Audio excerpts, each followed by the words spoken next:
आज हम हिंदी विषय में विविध वैकल्पिक हिंदी साहित्य विविधा इस पुस्तक से पांचवा गद्य खंड का एक भाग प्रतिशोध देखेंगे। सबसे पहले इसमें हम लेखक परिचय सुनेंगे। पिछले ही टर्म में हमने यह प्रतिशोध जो गद्य खंड का जो भाग है उसका अध्ययन किया है। आज हम उसकी स्वाध्याय कृति का अध्ययन करेंगे। सबसे पहले लेखक परिचय हम देखेंगे।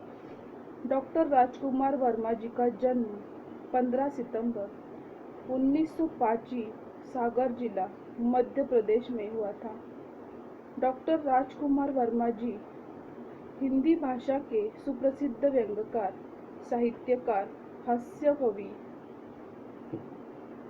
और एकांकी सम्राट के रूप में जाने जाते हैं। अपने पिता लक्ष्मी प्रसाद वर्मा डिप्टी कलेक्टर थे। आपकी माता श्रीमती राजरानी देवी हिंदी की प्रसिद्ध कवयित्री थी। राजकुमार वर्मा जी सदैव अपनी कक्षा में प्रथम आया करते थे। वर्मा जी को चित्ररेखा काव्य संग्रह के लिए हिंदी का सर्वश्रेष्ठ देव पुरस्कार मिला है। हिंदी एकांकी के जनक राजकुमार वर्मा जी ने ऐतिहासिक, सांस्कृतिक, मनोवैज्ञानिक, साहित्यिक और सामाजिक विषयों पर 150 से अधिक एकांकिका लिखी। साहित्य लेखन के साथ ही महात्मा गांधी जी के असहयोग आंदोलन में भी सम्मिलित हुए। मॉस्को विश्वविद्यालय के अध्ययन के रूप में सोवियत संघ की यात्रा पर गए। आपको श्रीलंका तथा नेपाल में भी शिक्षा सहाय्य तथा भाषा अध्यक्ष रूप में भेजा गया। वर्ष 1990 में वर्मा जी का निधन हुआ। प्रमुख रचनाएं एकांकी पृथ्वीराज की आंखें, रेशमी टाई, चारुमित्रा, सप्तकिरण, दीपदान, कौमुदी, महोत्सव, रथरश्मि, रिमझिम, विभूति। ऐतिहासिक नाटक एकलव्य, उत्तरायण, ओ अहिल्या, कवि संग्रह वीर हमीर, चित्तौड़ की चिंता, साहित्य समालोचना, अंजलि अभिशाप, चित्ररेखा, जौहर, आधुनिक हिंदी काव्य, गीति काव्य निषिद्ध, आलोचना, हिंदी साहित्य का आलोचनात्मक इतिहास, शिवाजी रंगरूप। प्रास्ताविक डॉक्टर राजकुमार वर्मा द्वारा लिखित प्रतिशोध संस्कृत के प्रसिद्ध भारकवि के जीवन के नाटकीय प्रसंग पर आधारित है। प्रारंभ में माता सुशीला और पिता श्रीधर का वार्तालाप है, जिसमें माता सुशीला चिंताग्रस्त है क्योंकि पुत्र भारवी घर नहीं लौटा है। तत्पश्चात पिता श्रीधर से यह हास्योद्गार उदाहरण होता है कि पंडितों की सभा में उन्होंने भारवी को ताड़ना दी थी क्योंकि वह पुत्र के दंभ, अहम तथा दर्प को नष्ट करना चाहते थे। दूसरी ओर लांछित पुत्र ने यह सोच लिया कि जब तक पिता जीवित है तब तक लांछित होना होगा। उसने सोच लिया कि वह पिता के जीवन को ही समाप्त कर देगा। अंत में जब वह अपनी आकांक्षा को पूर्ण करने पर घर में आता है तब माता पिता का वार्तालाप सुनकर उसे ज्ञान होता है कि सभी उससे उन्नति चाहते हैं। अंत में पितृ हत्या का प्रतिशोध लेने के लिए उत्सुक पुत्र प्रायश्चित के रूप में अपना मस्तक कटवाने की भिक्षा पिता से मांगते हैं। अंततः पिताजी उसे ससुराल वालों की 6 मास सेवा करने के लिए भेजते। यह था इस गद्य का सारांश और कवि का लेखक का परिचय। आज हम उसका स्वाध्याय कृति का भी अध्ययन करेंगे। प्रश्न पहला है, निम्नलिखित प्रश्नों के उत्तर विस्तार पूर्वक लिखिए। 1. भार्गवी अपने पिता से बदला लेना चाहता था।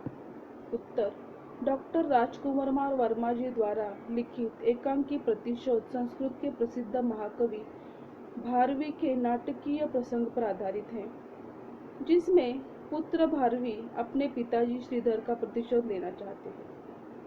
क. शास्त्रार्थ में विजय। संस्कृत के महाकवि भारवी को शास्त्रार्थ का विषय ज्ञात प्राप्त है, वह वेदांत की सुंदर मीमांसा करते हैं।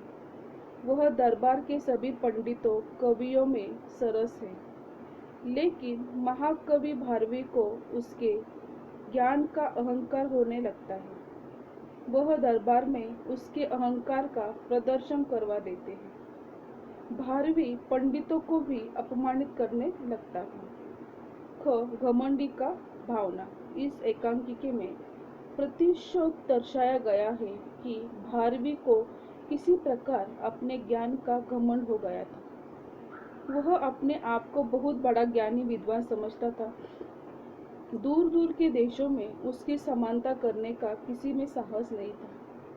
वह शास्त्रार्थ में भी बड़ा ही पंडित, और उसने इस शास्त्रार्थ के पढ़ाई में या ज्ञान में बड़े बड़े पंडितों को भी पराजित कर चुका था। लेकिन भारवी को इसका अहंकार हो चुका था। भारवी का अहंकार उन्नति में बाधक होता जा रहा था। भारवी की प्रताड़ना। भारवी को अपना ज्ञान और पांडित्य का अभिमान अहंकार हो गया था, जो उसकी उन्नति में बाधक था। इसीलिए पिता श्रीधर ने बड़े दरबार में पुत्र के प्रताड़ना की और उस पर क्रोध प्रकट किया। वह नहीं चाहते थे कि अहंकार के कारण उसके पुत्र की उन्नति रुक जाए। लेकिन पुत्र भारवी को पिता ने उसका भरे दरबार में किया हुआ अपमान उसे काफी लांछना हुआ। वह दुखी होकर दरबार से चला गया। पिताजी ने किसी कही हुई उसकी अपमानित बातें से वह क्रोधिष्ठ हो गया था। पिताजी से उसने बदला लेने की ठान ली। क्रोधित भारवी हमेशा ऐसे ही लगता था उसको कि पिताजी ने उसे भरे दरबार में अपमानित किया है। पिताजी उसके ज्ञान पर जलते हैं। उन्होंने उसकी जिंदगी बर्बाद कर दी है। भारवी पिताजी को दोषी मानता था।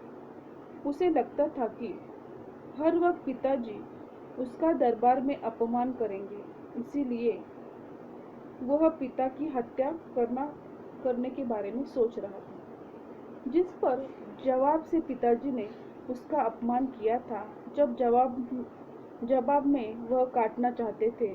इस प्रकार भारवी अपने पिताजी से बदला लेना चाहते थे कि जिस जबान से उसने अपमान किया पिताजी ने उसका, उसी पिताजी के जबान को वह काटना चाहता था। 2 है, एकांकी के तत्वों के आधार पर प्रतिशोध एकांकी की समीक्षा कीजिए। उत्तर, डॉक्टर राजकुमार वर्मा की हिंदी के प्रख्यात एकांकीकार हैं। उन्होंने ऐतिहासिक, सांस्कृतिक, मनोवैज्ञानिक, साहित्यिक और सामाजिक विषयों पर 150 से अधिक एकांकियाँ लिखी हैं। प्रतिशोध यह उनकी एक प्रसिद्ध एकांकी है। प्रतिशोध यह एकांकी संस्कृत में प्रसिद्ध महाकवि भारवी के जीवन के नाटकीय प्रसंग पर आधारित है। प्रतिशोध एकांकी की समीक्षा। कथानक। प्रतिशोध संस्कृति के प्रसिद्ध महाकवि भारवी के जीवन में नाटकीय प्रसंग पर आधारित एकांकिका है। कथानक के प्रारंभ में माता सुशीला और पिता श्रीधर का वार्तालाप है, जिसमें यह ज्ञात होता है कि पुत्र भारवी घर नहीं लौटा है। अंततः यह रहस्य उद्घटित होता है कि पंडितों की सभा में पिता ने पुत्र की प्रताड़ना की थी, क्योंकि वह पुत्र के दंभ, अहम, घमंड तथा दर्प को नष्ट करना चाहते थे। जब दूसरी ओर लांछित पुत्र ने यह सोच लिया कि जब तक पिता श्रीधर जीवित है, तब तक वह लांछित, अपमानित होता रहेगा। भारवी ने सोच लिया कि वह पिता के जीवन को ही समाप्त कर देगा।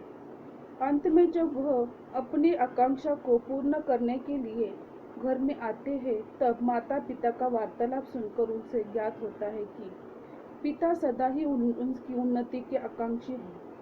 अंततः अपने पिता की हत्या का प्रतिशोध लेने के लिए पुत्र को प्रायश्चित के रूप में अपना मस्तक कटवाने की भिक्षा पिता से वह मांगता है, परंतु पिता ने उसको ससुराल के लोगों की 6 माह सेवा करने के लिए वो उनका आदेश दे देते। उन्होंने बताया है पात्र। प्रतिशोध इस कहानी में प्रमुख पात्र भारवी है। जो संस्कृत के महाकवि है।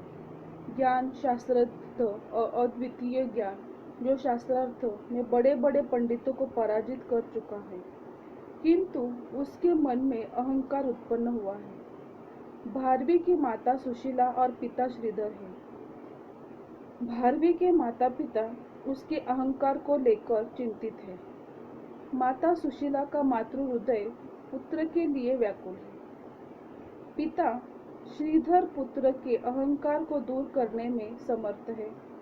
इसके व्यतिरिक्त गौण पात्र भारती एक विदुषी है और आभा सेविका है। संवाद संवाद के द्वारा ये एकांकिका की कथा, चरित्र का विकास, उद्देश्य की सफलता, स्पष्टता को सिद्ध किया जाता है। प्रतिशोध एकांकिका में पात्रों के संवादों से ही कथा को गति प्राप्त हुई है। भारवी, सुशीला और श्रीधर के अंतः बाह्य चरित्र को अंकित किया गया है। जैसे सुशीला, हाँ मैं भी मूर्ख। यदि पुत्र के लिए माँ की ममता मूर्खता है, तो ऐसी मूर्खता सदैव ही मुझे में बनी रहे। भारवी, पिता माता की सेवा तो मेरे जीवन की चरम साधना है, किंतु यदि आप चाहते हैं कि आपका भारवी जीवित रहे तो उसे दंड कीजिए। देशकाल, प्रत्येक साहित्यकार अपने साहित्य में समकालीन को सजीव करता है। प्रस्तुत जो एकांकिका है उसमें पौराणिक स्थिति का चित्रण किया गया है। एकांकिके पात्रों के संवाद के माध्यम से देशकाल एवं वातावरण को जानना चाहता है।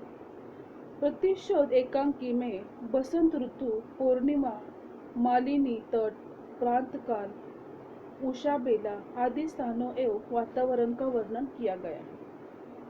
भाषा शैली, प्रतिशोध एकांकिका में लेखक डॉक्टर राजकुमार वर्मा ने संस्कृत हिंदी भाषा का प्रयोग किया है। पात्रों के संवादों में कुछ स्थानों पर संस्कृत श्लोक पढ़े गए हैं। उनका हिंदी अनुवाद भी दिया गया है। इससे पाठकों को एकांकी सरल रूप में स्पष्ट होती है। जैसे कि श्रीधर, ओम ईश्वावास्यमिद्ध सर्व यत्सिचित्त जगत्स्या जगत तेन तत्वेक्तन्न भुंजिया मा वृद्ध कस्य स्विदधम। अर्थात जगत में जो कुछ स्थावर और जंगम है वह अब ईश्वर के द्वारा आच्छादित है। तात्पर्य, संसार के क्रोध में भगवान की ही सत्ता है। उद्देश्य एकांकी नाटक अपने में पूर्णता है।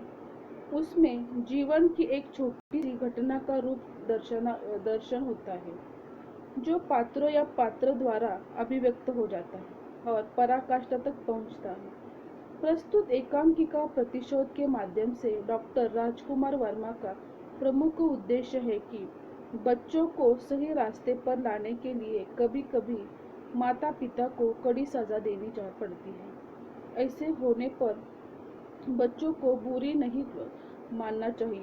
बुरा उनको मानना नहीं चाहिए, क्योंकि माता पिता अगर हमको डांटते हैं, हमको शिक्षा करते हैं या पनिशमेंट करते हैं तो वो हमारे अच्छे के लिए और भले के लिए ही होता है।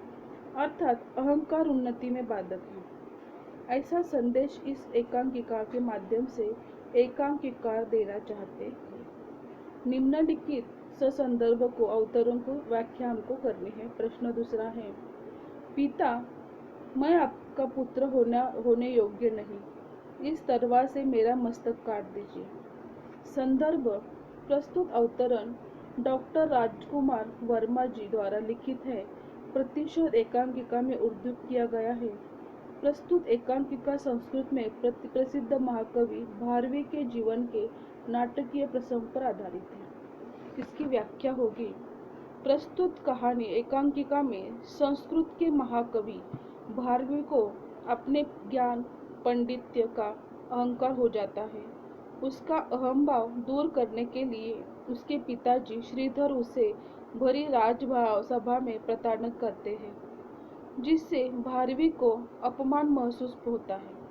वह दुखी होते हैं। तभी भारवी अपने इस अपमान का बदला पिताजी से लेना चाहते हैं। वह प्रतिशोध की अग्नि में पिता को मारना चाहते हैं। वह तलवार लेकर अपने लक्ष्य को पूर्ण करने के लिए घर आता है, लेकिन माता पिता की बातें सुनकर उसका मन परिवर्तन हो जाता है। वह अब अपने इस कृत्य से शर्मिंदा है। वह प्रायश्चित चाहते हैं। अंततः भारवी अपने पिता श्रीधर से कहती है कि पिता, मैं आपका पुत्र होने योग्य नहीं। इस तलवार से मेरा मस्तक काट दीजिए। विशेष उपयुक्त पंक्तियों में प्रायश्चित की भावना का चित्रण होता है। दूसरा अवतरण से संदर्भ है, नहीं माँ, मुझे क्षमा कर। 6 महीने बाद तुम्हारे इन हाथों से भोजन करूंगा। संदर्भ प्रस्तुत अवतरण डॉक्टर राजकुमार वर्मा जी द्वारा लिखित प्रतिशोध एकांकिका से उद्धृत किया गया है। प्रस्तुत एकांकिका संस्कृत के प्रसिद्ध महाकवि भारवी के जीवन के नाटकीय प्रसंग पर आधारित है। व्याख्या। प्रस्तुत एकांकिका में श्रीधर अपने पुत्र भारवी के ज्ञान पांडित्य के अहंकार को दूर करने के लिए उसे भरी राजसभा में सबक सिखाने के लिए प्रताड़न करता है, जिससे भारवी को उद्विग्नता होती है। वह दुखी होता है, जिससे वह अपने पिताजी से प्रतिशोध लेना चाहता है, उनको मृत्युदंड देना चाहता है। अंततः वह अपने लक्ष्य को पूर्ण करने के लिए घर पहुंचता है, लेकिन अपने माता पिता की बातें सुनकर उसका मन परिवर्तन होता है। वह पिताजी से माफी मांगता है। वह उनसे प्रायश्चित करना चाहता है। पिता श्रीधर उसे 6 मास के लिए अपने ससुराल में जाकर उनकी सेवा करने के लिए वह उनको आदेश देते हैं। अंततः आज से ही यह प्रायश्चित शुरू करने के लिए वह सोचता है। पिता का आदेश मानकर भारवी निकलता है। तभी माँ सुशीला उसे खाने के लिए रोकती है। तभी भारवी अपने माँ सुशीला से कहते हैं, नहीं माँ, मुझे क्षमा करो। 6 माही के बाद मैं तुम्हारे हाथ का भोजन करूँगा। इसका विशेष है, उपयुक्त पंक्तियों में अपने आप से प्रतिशोध की भावना को अभिव्यक्त किया गया है। इस तरह से इस गद्य पाठ की स्वाध्याय कृति यहाँ पे समाप्त होती है। जितनी सारी स्वाध्याय कृति अभी मैंने पढ़ी है, समझाई है, वो आपको अच्छी तरह से पढ़ना है और समझना है। और जो भी आपको जानकारी समझ में आई है, आपकी हिंदी की कॉपी में उसका लिखन करना है। धन्यवाद।